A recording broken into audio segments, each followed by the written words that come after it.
Have you ever known someone who always talks over others, like in a village meeting or when making plans? Have you ever met someone who never says sorry, even when they've clearly broken something or made a mistake? Or maybe, have you known someone who constantly needs to prove they're the strongest, the cleverest, or the richest in the whole town? When you see people act like this, you might think they must be so brave and confident, or they truly believe they are the best. But what if I told you that big, boastful attitude is not confidence at all? In fact, that arrogance may be hiding something much deeper: fear, insecurity, even shame. Today, we are going to explore a strange but true idea: why people who act like they are superior often feel inferior on the inside. We will look at the hidden reasons behind this behavior and what it means for everyone. What is arrogance in a person? Let us start with a big question many people might ask. What is arrogance in a person? And what does having arrogance mean? Arrogance is not just being brave or skilled. It's when someone has an over-the-top, exaggerated belief in their own importance, abilities, or knowledge, and they often show it by acting like they're better than everyone else. Think about a skilled craftsman who constantly brags about their work, even when others around them have also created beautiful things. They might talk down to other apprentices, refuse to learn new techniques, or make fun of someone else's tools. Having arrogance means acting this way because you truly, deeply believe you are superior, and you need everyone else to see it too. But here is the secret. This extreme belief usually comes from a hidden fear of not being good enough. It's like a warrior putting on the biggest, loudest armor because they are actually scared inside. They might boast about their strength or put others down to make themselves feel bigger and more powerful. This behavior is usually a defense mechanism, a way for their minds to protect them from uncomfortable feelings like anxiety or not feeling worthy. Is arrogance a sign of insecurity? And the simple, powerful answer is yes. It very, very often is. Arrogance acts like a thick, hard shield, trying to protect a very fragile, soft inner feeling. This leads us to another important question. Why do people become arrogant? People usually become arrogant as a way to cover up feelings of weakness, fear, or not being good enough. It is not something they are born with. It grows as a way to cope with hidden worries. Our minds have secret ways of protecting us from uncomfortable emotions, called defense mechanisms. One important one for arrogance is reaction formation. This is when someone acts the exact opposite of what they truly feel inside, and they do it in a very strong way. Here is an example. Imagine a young noble who's terrified of speaking in front of the town council. Inside, their heart might pound, and they're scared of making a mistake. To hide that fear, they might constantly boast about their family's wealth or insult the council members' intelligence. Their overly confident act is a direct way to fight their hidden fear of public speaking. They are trying to convince everyone and themselves that they're not scared at all. Or consider a merchant who is secretly worried their goods aren't as fine as a rival's. When they see a customer admiring the rival's fabric, instead of being quiet, they might loudly declare, "My fabric is clearly superior." Anyone who knows quality would agree. Their put-down isn't because the rival's fabric is bad, but because it threatens their own hidden fear of not being successful enough. The more shaky someone feels about themselves inside, the harder they fight to look unbreakable on the outside. Why is arrogance bad? So, if arrogance is often a mask for insecurity, why is arrogance bad? It's bad for a few big reasons, both for the person who is arrogant and for everyone around them. First, it hurts relationships. No one likes being around someone who constantly brags, talks over them, or puts them down. Think about a student who always says, "My score was higher than yours," or "My idea is obviously better." This makes others feel small, annoyed, and eventually they'll want to avoid that person. It makes it hard to have real friends or work well in a group. Second, it stops personal growth. If you always think you're right and can't admit mistakes, you'll never learn or get better. Imagine a basketball player who thinks they read the best and refuses to listen to their coach's advice about their shooting form.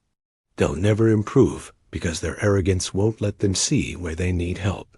As Dr. Kristen Neff, who studies self-compassion, points out, feeling good about yourself because you think you're better than others isn't strong.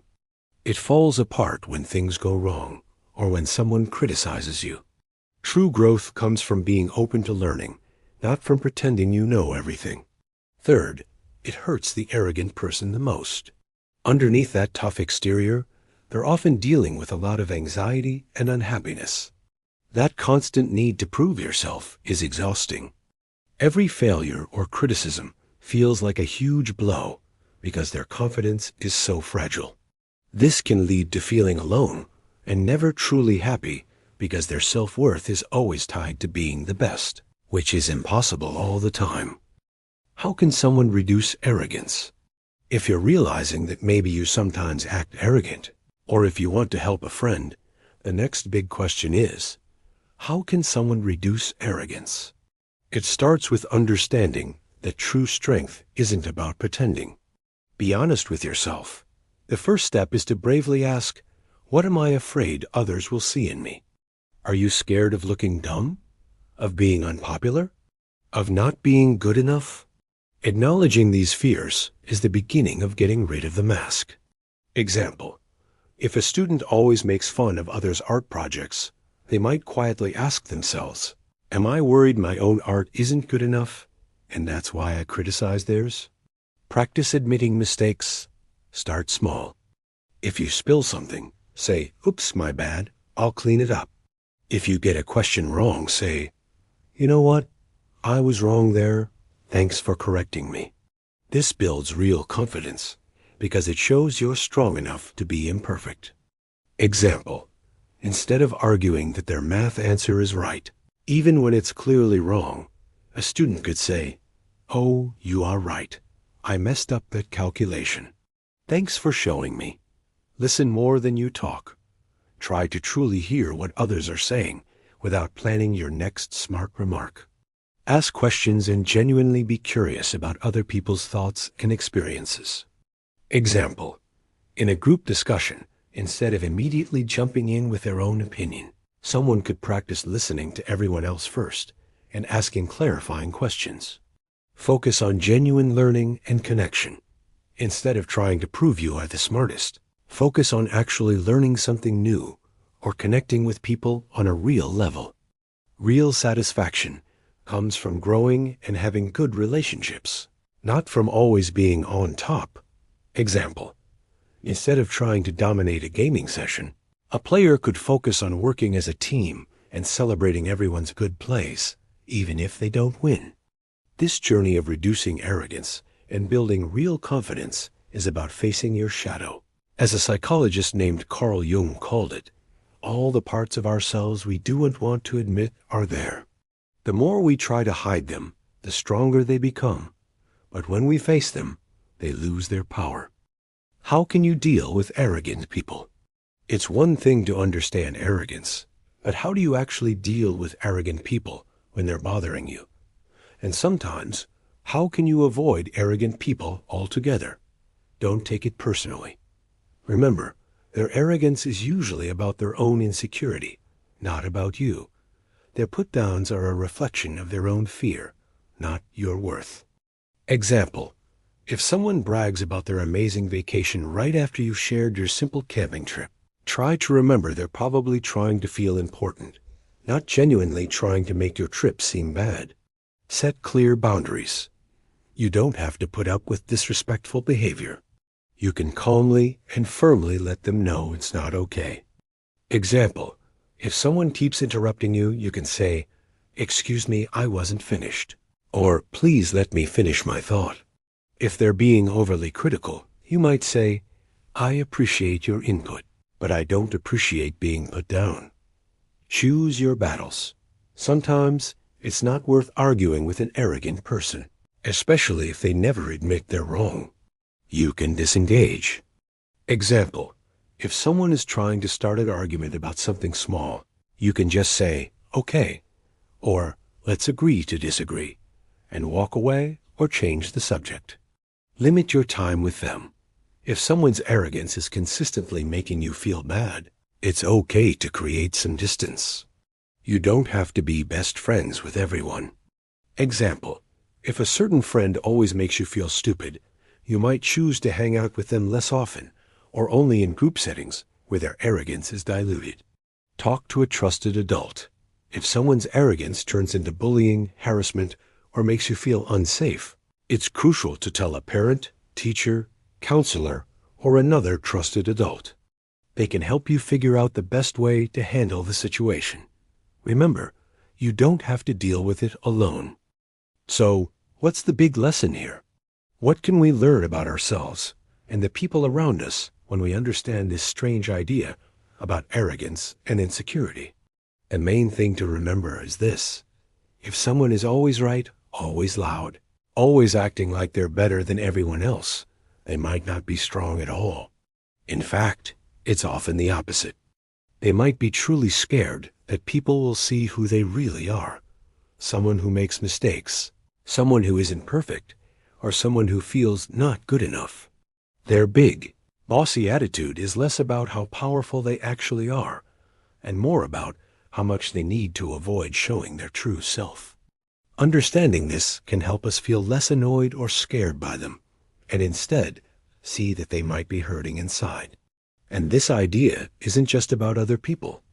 It's about us too. If we find ourselves always needing to show off, or always needing to be right, or always needing to prove we better, then maybe it's time to stop and ask ourselves an important question. What am I scared others will see in me? This isn't about being mean to yourself. It's about being honest with yourself. It's about being brave enough to look inside and figure out what fears might be making you act that way. Are you scared of failing a test? Of being judged by your friends? Of being seen as weak or not smart enough? Real strength, true confidence, doesn't come from pretending. It doesn't come from building a huge shield to hide your flaws. Instead, real strength comes from being brave enough to face the things you're trying to hide. It comes from acknowledging that you have weaknesses, accepting your imperfections, and understanding that being human means being flawed. It's about realizing that you're valuable just the way you are, with all your strengths and all your struggles. It's about moving from, I have to prove I am good, to I am good, just by being me.